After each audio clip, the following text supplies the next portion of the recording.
नमस्कार। मैं psychography society career counselling centre Ranchi. हम लोग बहुत बड़ी बड़ी बातें करते आए हैं। आईटी के चीज़ के लिए, चीज़ों के लिए सामान्य बातें भी की हैं। एक चीज़ मैं सभी सीरियस एस्पिरेंट्स के पेरेंट्स को कहना चाहता हूँ, स्टैंडर्ड 6 to 10 खास करके 1 2 3 4 5 वाले भी ठीक है अपने, पर 6 आते आते पेरेंट्स को कंसर्न रहना चाहिए और चीज़ें होनी चाहिए। हर चीज़ का अच्छा खराब पहलू दोनों होता है, पर आपका लाभ किस में है ये देखेंगे। हर सीरियस एस्पिरेंट जो मेडिकल और आईटी एस्पिरेंट हैं उनको एसएफ ओलंपियाड देने चाहिए। एसएफ ओलंपियाड के प्रचार के लिए मेरी ज़रूरत नहीं है। 27 देशों में 99 लाख बच्चे 27 वर्षों से लोग काम कर रहे हैं। 99,000 बच्चों से ज़्यादा अपीयर करते हैं इन चीज़ों में देश भर में। मैं एक बार डेटा वो देख लूँ, 99,000 है या ज़्यादा है, वो ज़्यादा होगा। 27 साल से 72 देशों में होती है। 8 तरह के ओलंपियाड हैं। ये जब शुरू हुआ था, जब से हम जान रहे थे 2004-5 से, उसमें मैथ और साइंस का होता तो बड़ा क्रेज था। आने वाले दिनों में इसने विभिन्न ओलंपियाड्स की चीज़ों को किया। यहाँ समझेंगे 2 तरह के बच्चे हैं। किसी भी तरह की गलतफहमी में ना रहें कि इनका सिलेबस बहुत हाई है और ना बहुत लो है। ये स्कूल एग्जाम के सिलेबस बेस्ड होते हैं और टफनेस लेवल हाई है, और बच्चों को इसका एक्सपोजर हर हाल में सीरियस बच्चों को 6 से होना चाहिए। और बिहार झारखंड में ये कल्चर है, और जो बच्चे आगे तक बढ़ते हैं उसमें इनकी बड़ी भूमिका रहती है। कोई एक कारण तो किसी चीज़ का नहीं हो सकता है। इस साल के डेट्स आ गए हैं। कई स्कूलों ने रजिस्ट्रेशन किया है, झारखंड में, बिहार में, यूपी में, और कई स्कूलों के बच्चे वंचित रह जाते हैं।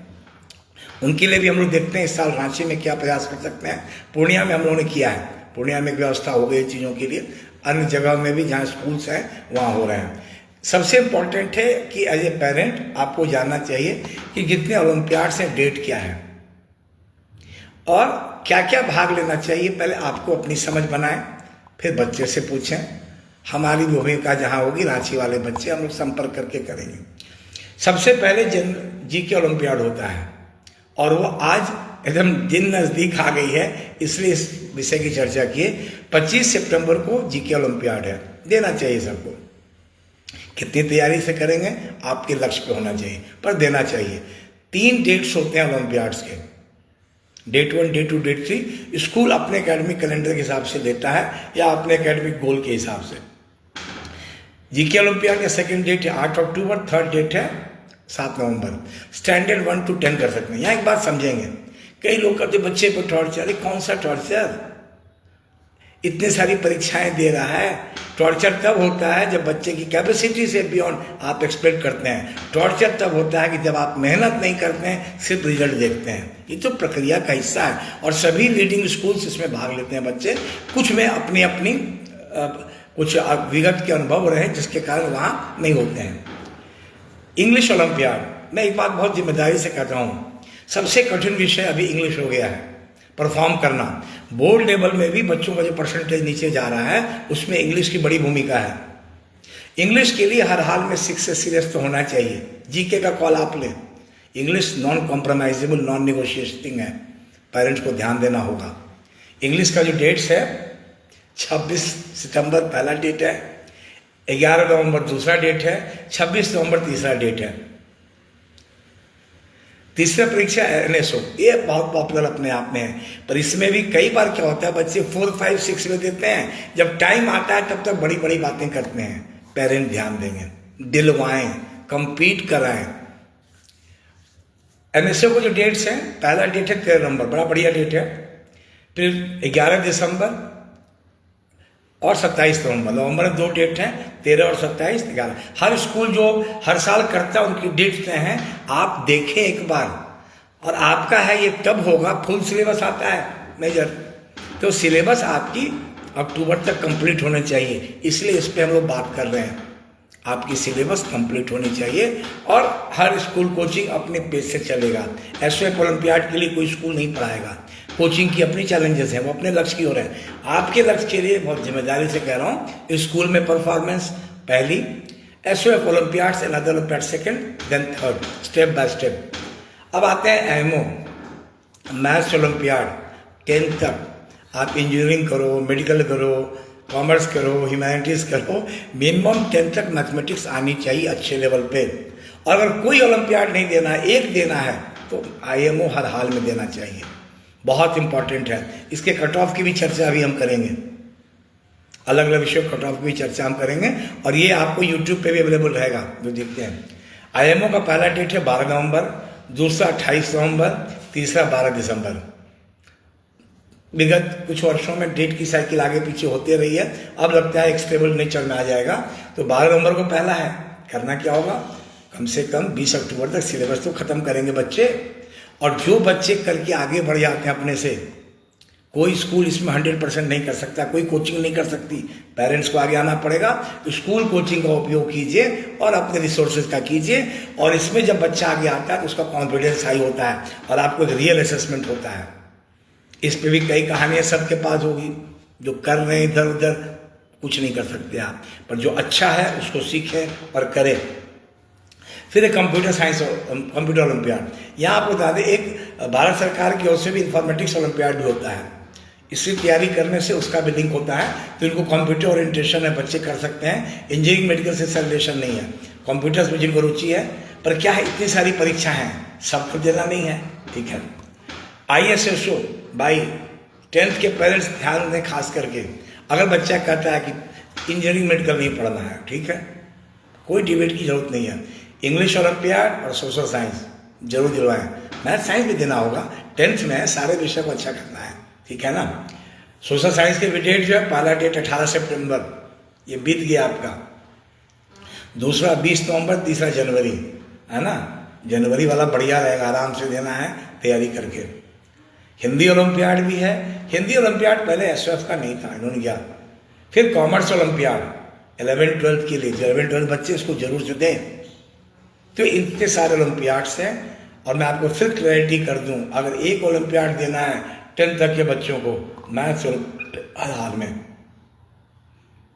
साइंस एस्पिरेंट हैं नीट और आईटी तो एनएसओ 2nd नंबर पे। ह्यूमैनिटीज और कॉमर्स हैं तो इंग्लिश 2nd नंबर पे। बाकी के लिए भी इंग्लिश इतना इंपॉर्टेंट है, और सोशल साइंस और ओलंपियाड ह्यूमैनिटीज एस्पिरेंट्स के लिए एकदम मस्ट है। इनकी तैयारी करें। आखिर क्या फ़ायदा है? पहला फ़ायदा क्या, जो बच्चे बिहार झारखंड यूपी में क्लियर कर समझें, जहां मैं जाता हूं, आपका कंपटीशन जिन बच्चों से 12th में होगा वो सारे बच्चे अभी दे रहे हैं।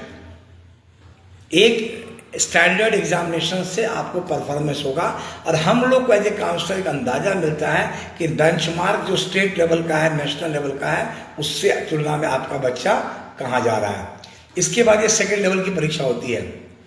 नॉर्मली अभी तक जो भी हुआ है फरवरी 1st या 2nd संडे को होता है।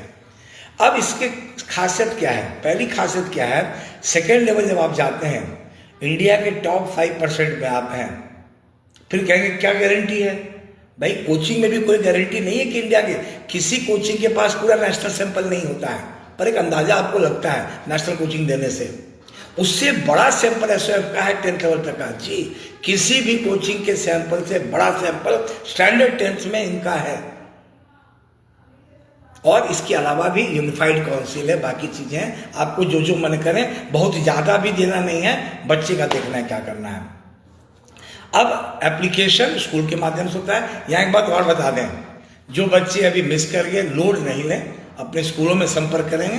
परीक्षा के दिन भी जाकर के बच्चे करते हैं, सब परमिट करता है, तो करना चाहिए। और जो जो सुन रहे हैं मेरी बात, उनको देखें इस चीज के लिए। अब आपको मैं कट ऑफ बताना चाहता हूं।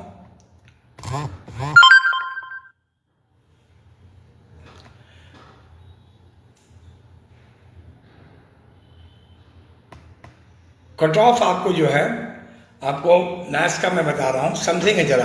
खास करके थोड़ी गंभीर बात है, 8 to 10 के पेरेंट्स के लिए मैं बात करना चाह रहा हूं पहले, फिर नीचे वालों के लिए।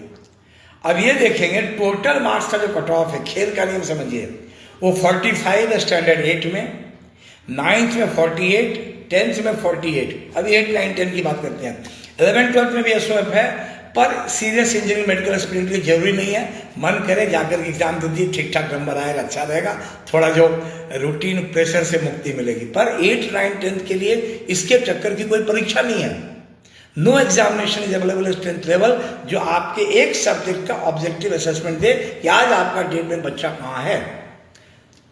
यहां देखिए, मैं नीचे से भी ले लूं, 6 में भी कट ऑफ 47 है, 60 में 47, 7 में 43, 8 में 45। इसका मतलब आप समझिए कि एवरेज आपको टारगेट अच्छा करने के लिए मिनिमम मार्क्स आपको 42 का टारगेट करना है और 48 चेंज करना है।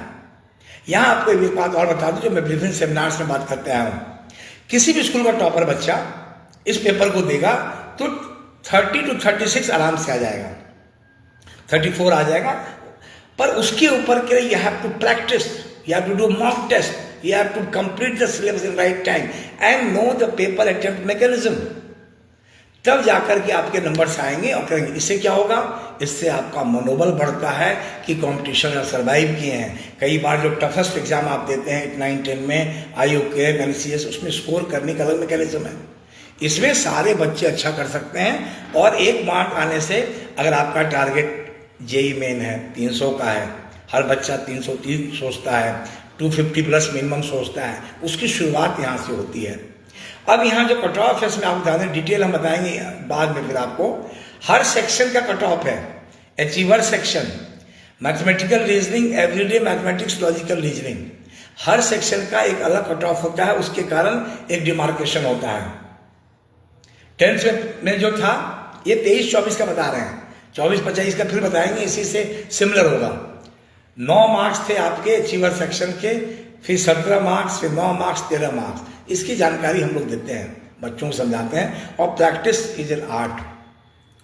जिन बच्चों को अच्छा करना है, बोर्ड में भी अच्छा करना है, इसको करेंगे। हायर ऑर्डर के क्वेश्चन से बोर्ड में आराम से पूछे जाते हैं, तो इन परीक्षाओं से तैयारी होती है। सबसे बड़ा फायदा है कि आप पहले करते हैं।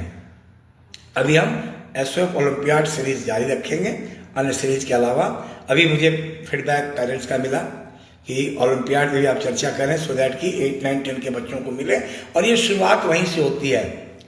कोचिंग के टेस्ट और इसके टेस्ट और स्कूल के टेस्ट में डिफरेंस है। स्कूल टेस्ट करता है आप कहाँ हैं आज के डेट में, सब्जेक्टिव पैटर्न पे कुछ ऑब्जेक्टिव क्वेश्चंस रहते हैं, उसकी अपनी मात्रा CBSE तय करती है।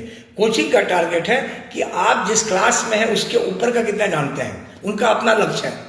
इसका भी अपना लक्ष्य है कि भाई आप जिस क्लास में हैं, उन क्लास के बच्चों के बीच से उसमें मास्टरी कितनी की है। और आप ये बता दें, 9th के पेपर में 11th का टच हल्का यहाँ भी रहता है, 10th में हल्का 12th का, पर उस लेवल का नहीं रहता जो कोचिंग का रहता है। हर इंस्टीट्यूशन का अपना लक्ष्य है, स्कूल का अलग लक्ष्य है, कोचिंग का अलग लक्ष्य है, SOF फाउंडेशन का अलग लक्ष्य है, हमारे काउंसलिंग सेंटर का भी अलग लक्ष्य है। मेरा लक्ष्य यह है कि सभी चीज़ों को जाने, स्कूल पूरा समझ जाए तो SOF तक आए, SOF भी समझ जाता है फिर कोचिंग में जाए, और वो भी समझ जाता है फिर हायर कोचिंग में जाए। अपने अपने हिसाब से टारगेट को तय करें, और इसमें पेरेंट्स की बड़ी भूमिका है समझने की। और टॉपर्स पेरेंट का संकल्प होता है, टीचर का संकल्प होता है, और समय के साथ बच्चों की मानसिकता को समझते हुए, भावना को समझते हुए आगे बढ़ना है। एक तरफ जब हम वर्ल्ड मेंटल हेल्थ डे बनाने की ओर बढ़ रहे हैं, तो आप इसे क्लियर समझिएगा, लक्ष्य निर्धारित करना स्ट्रेस नहीं है। लक्ष्य निर्धारित करना मेंटल हेल्थ पे हमला नहीं है।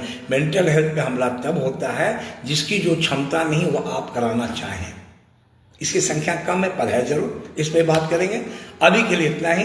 आपको कैसा लगा कमेंट जरूर करें, हाँ शेयर भी करें।